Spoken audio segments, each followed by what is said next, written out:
Estimation of the Poisson distribution. This is the distribution. How do we estimate lambda by method of moment? It's quite simple.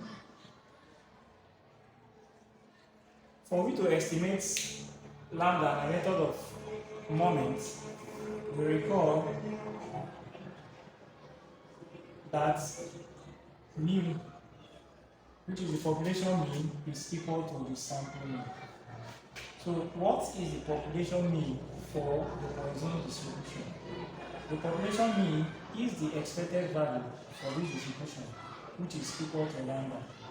While the sample mean, which is this, is equal to 1 all over n solution I ranging from 1 to n xi to b, which is also equal to mean.